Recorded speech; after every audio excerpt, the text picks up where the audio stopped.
Hey guys, welcome back to the channel.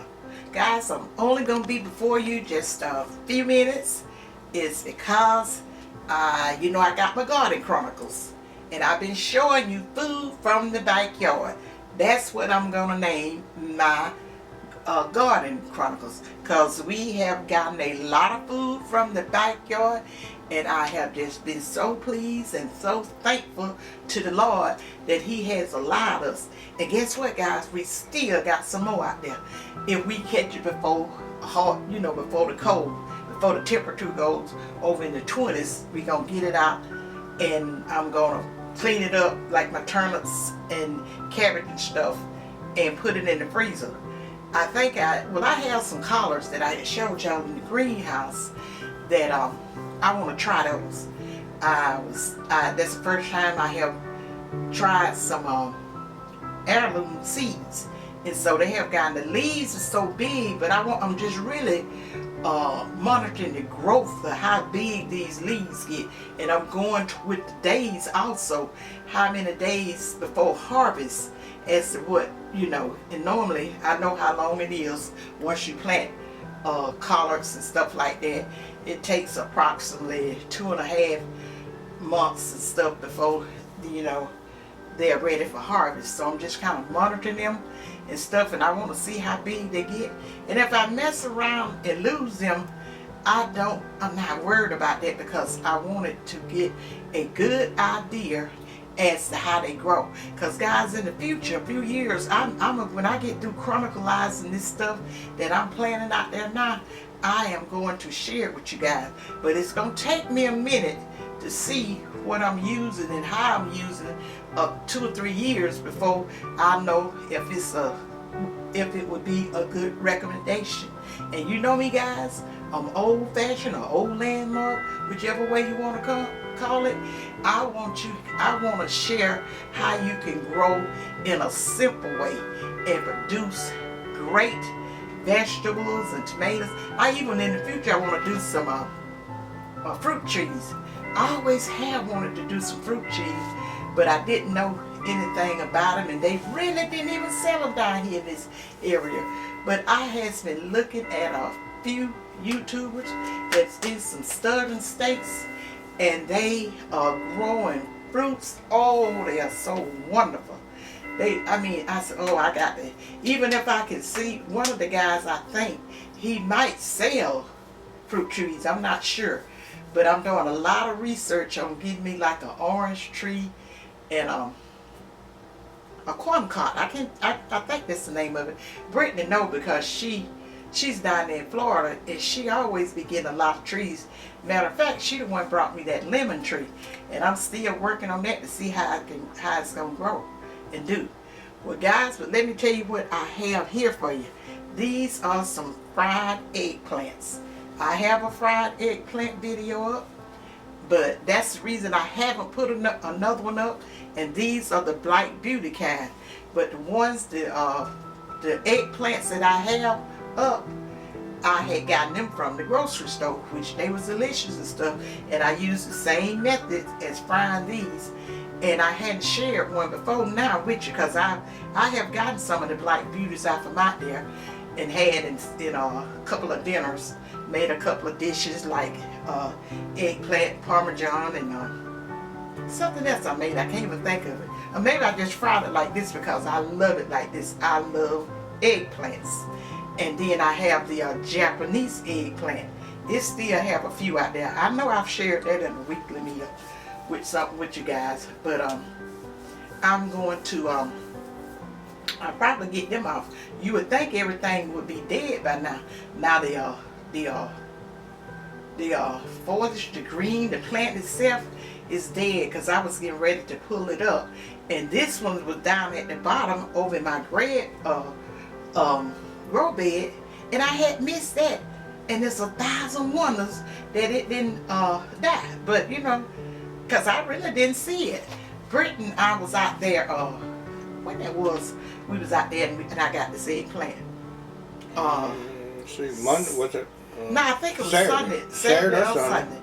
And I was pulling up the plant. I took the tomato cage off around it, and I was pulling the plant up with my hand. Brittany said, Mama, it's an eggplant on there. And it was like at the back of right the back, it was hid, put it like that. Eggplant hid from me. And I was saying it's probably not any good or whatever. And it was another small one started on there. I even stopped pulling the plant up because that small one was over there, but I'm gonna pull it on up. And I got the plant off and I looked at it, I said, this thing, there's nothing wrong with it. I just missed it. I see the ones that was on the front side and missed the one on the back side. So I pulled it off and brought it in the house, put it in the refrigerator. And when I cooked it, I said, let me share with the guys the eggplant I got out of my backyard. Guys, they are so good. They are really, really good. And like I said, when I get ready to do probably a playlist, Brittany said that she was going to work on a playlist for me and, you know, put my stuff in orders and categories and my videos and stuff. But I don't know when that's going to be because Brittany's very busy with her job and stuff, and I'm not in no hurry. It'll just be good in the future for, I say her, for Brittany and my grandkids or whoever that may, you know, want to go to my garden chronicles and see what I've grown in my backyard, because I'm going to do some cabbage next.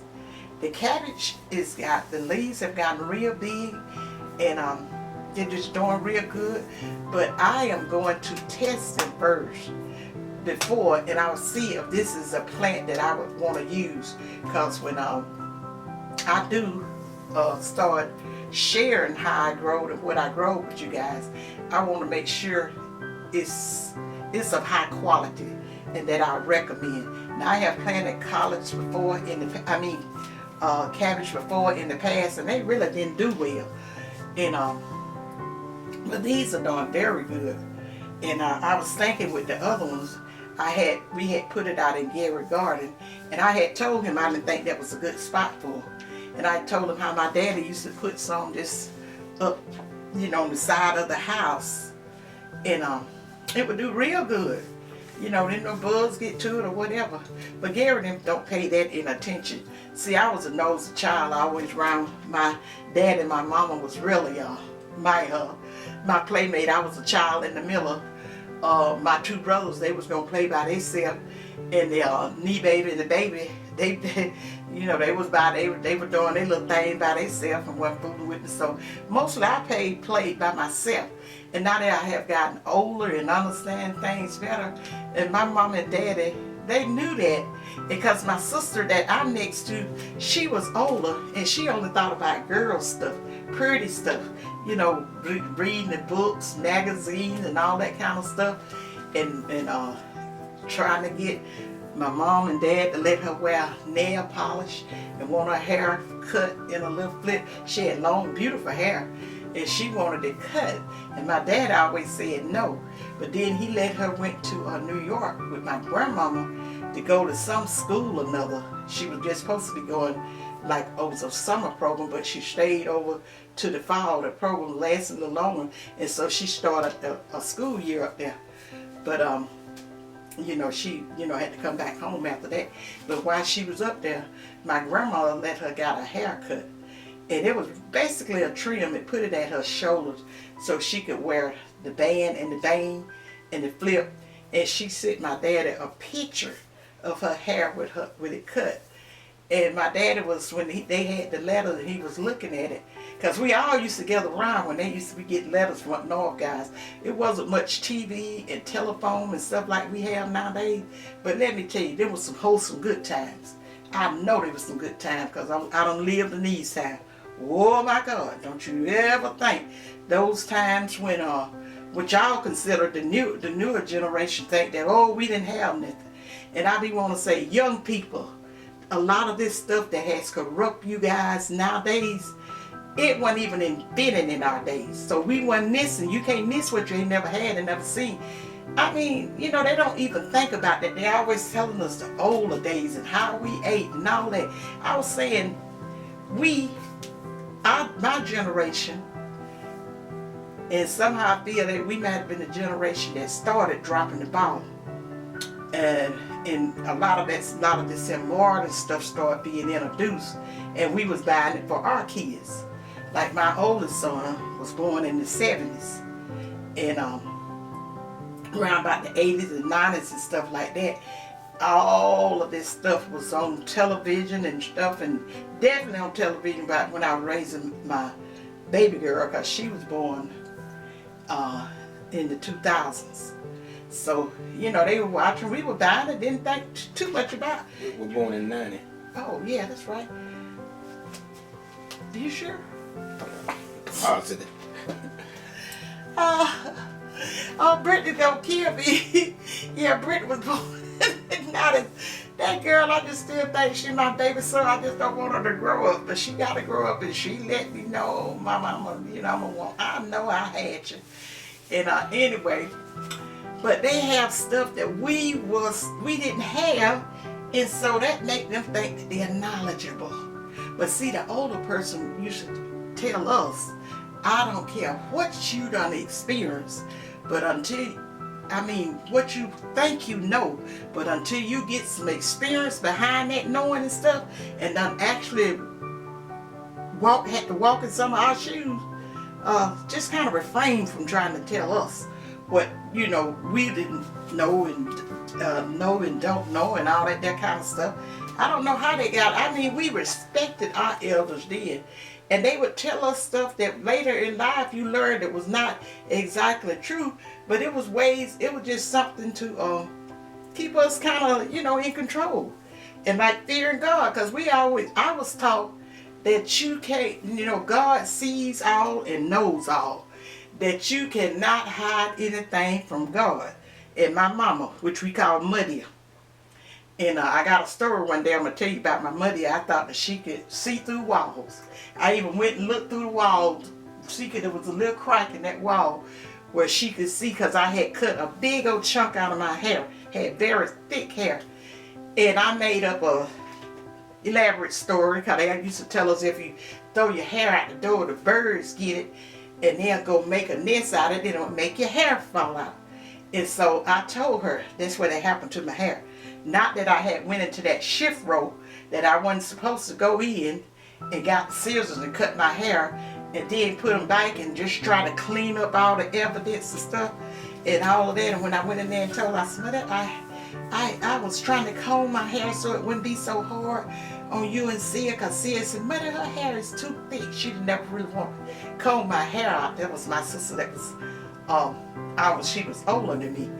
And so I said I was trying to thin my hair out so Sia won't be getting mad when she have to help you comb it and said that it's too thick. And I took the hair out the comb and I throwed it out the door, and then I seen a bird come from over there in that China berry tree. We have a China berry tree in our yard. That's before we moved to the country. And he got my hair, and he went back up there and made a nest, and my hair fell out. And my mama said, oh, okay, it did. And she went back. Now they had sugar berry switches then, and my mama was a master for using it, and she didn't beat you all across your body, but she would wear them legs out. And she came and she said, oh, okay. And she said, I'm whooping you for going in that shift row that you know you was not supposed to go in, and for telling a story. You know, they used to call it a story then.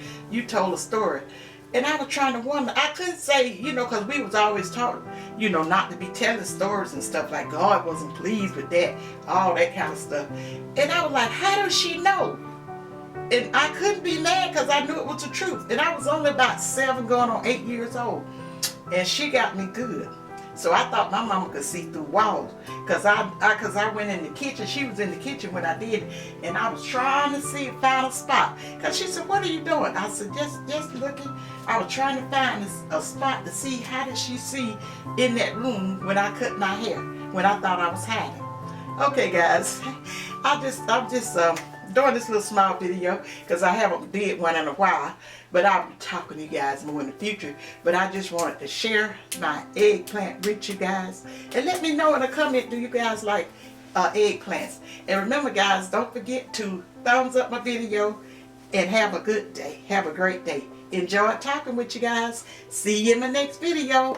Bye. Bye, you guys.